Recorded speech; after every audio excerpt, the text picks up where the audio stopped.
Our devotional commentary today is titled Samson, a Man of Raging Passions. And our scripture reading is Judges chapter 14 and 15. Well, although the scriptures do not give a detailed description of Samson's physical appearance, he must have been a striking figure. Various artists have portrayed him as a hawk of a man with bulging muscles and longer hair that was a visible testimony of his Nazarite vow. Well, Judges 14 now brings us to a passage of Scripture that is very famous, especially if you are someone that has grown up in a children's Sunday school class. It captivates the imagination. And I've titled Judges 14, subtitled it, A Woman, a Wedding, and a Riddle. Allow me to give you the summary commentary for Judges 14, okay?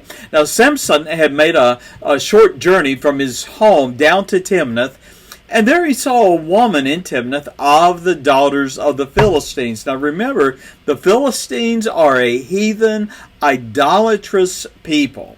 Now, having made that journey down to Timnath, he saw a woman that captured his eye, and we read, as was the custom his day, that Samson returned home, and he demanded of his father and his mother, saying, I have seen a woman in Timnath of the daughters of the Philistines. Now therefore get her for me to wife. Well, the Philistines, again, an idolatrous people. You can understand that Samson's parents were rightfully upset. They objected to his desire to marry a Philistine woman. And they even asked their son, is there never a woman among the daughters of thy brethren, the tribe of Dan, or among all my people, that thou goest to take a wife of the uncircumcised Philistines? Nonetheless, Samson's desire for the woman was undeterred, and he said unto his father, Get her for me, for she pleaseth me well. Well, Judges 14 and verse 4 now gives us a testimony of the sovereignty, the providence, and the purpose of God working through Samson's desires, for we read, Judges 14 and verse 4, that Samson's father, his mother, knew not that it was of the Lord that he sought an occasion against the Philistines. For at that time, the Philistines had dominion over Israel. That is, they had enslaved Israel.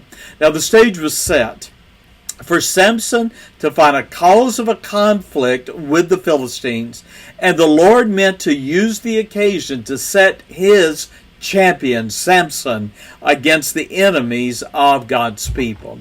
Well, Samson's physical strength, we know, is one of the enduring characteristics of his life and his person as we find it in the Scriptures. Well, on the way to meet his future bride in Timnath, we read that Samson slew a lion with his bare hands. Now, his meeting with the woman confirmed his desire to make her his wife, and upon his return home, he found the dried carcass of the lion he had slain filled with a swarm of bees and honey, which he did eat. Well, that brings us now to the wedding. Judges chapter 14 and verse 12, Samuel had a wedding feast, and it lasted for 7 days. Well, as was the custom of the ancients, he told a riddle at his wedding feast to challenge his guests. And he made a wager of 30 sheets or 30 undergarments and 30 changes of garments. Probably those changes of garments were embroidered robes for special occasions. Now, the challenge was this: if they would solve his riddle. Now, you can read in Judges 14 the whole riddle itself. I'll not take time for that right now. But let's just say that after 3 days, the guests at the wedding realized they were going to be unable to understand what the riddle was. And so they began to pressure this wife of Samson, the one that he was taken. Well, the seventh day of the feast came, and the wicked, nefarious, evil wedding guests threatened Samson's wife and her father if she failed to tell them the answer to the riddle. Well, she wept and she urged and she pressed Samson to give her the answer to the riddle. And when she did, or when he did, she betrayed him to the men who had threatened her and gave them the answer. Samson was furious. And to fulfill his promise of new garments, we read in Judges 14 and verse 19 that he slew 30 men and provided his guests with their robes. Well, betrayed, Samson left his wife and returned to his father's house. And in his absence, his wife's father gave her to his companion, Judges 14 and verse 20. Now, this companion is somewhat like a best man in our day. Now that brings us to Judges 15 that I've titled Betrayed and Bound. When time passed and his rage dissipated, Samson returned to his Philistine wife only to learn she had been given to another man. Fearing Samson's response, his wife's father offered him, Samson, his younger daughter.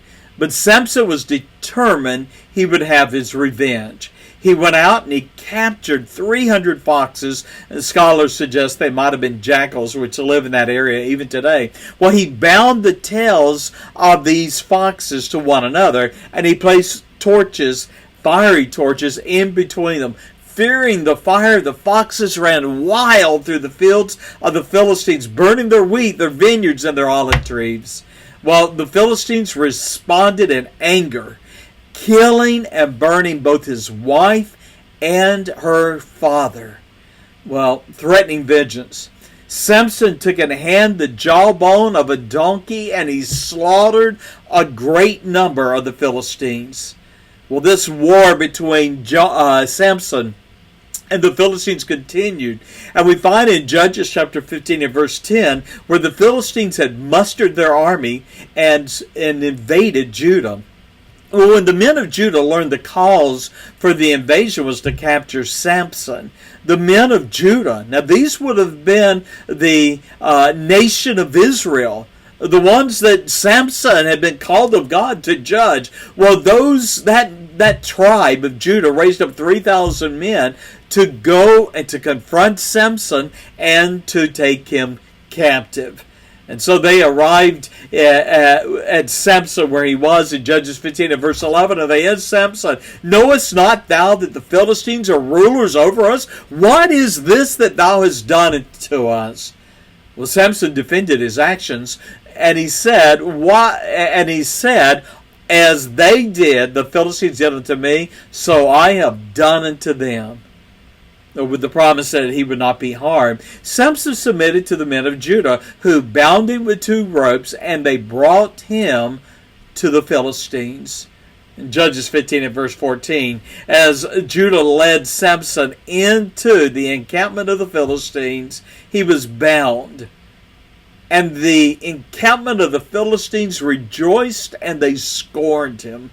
In that moment, we read in Judges 15, in verse 14 and 15, the Spirit of the Lord came upon Samson, and the cords that were upon his arm became as flax that was burnt with fire, and his bands loosed from off his hands. And he found a new jawbone of an ass, of a donkey, and they put forth his hand, and he took it, and he slew 1,000 men. The bodies, we read, of the Philistine soldiers was so great that they were stacked in 2 heaps. Well, Judges 15 concludes with the observation that Samson judged in Israel in the days of the Philistines 20 years. Now, he was not dead, but Judges 16 will give us the tragic history of the last days of his life. The champion of Israel will follow the lust of his flesh, will fall, and sadly come to ruin. Let you and I take a lesson from history, no matter how strong you might be as a man or as a woman. Realize this, a sin, and particularly this sin of lust, is like a cancer. It will inevitably destroy all that you love and hold dear. We will see that in our next study. God bless. Bye-bye.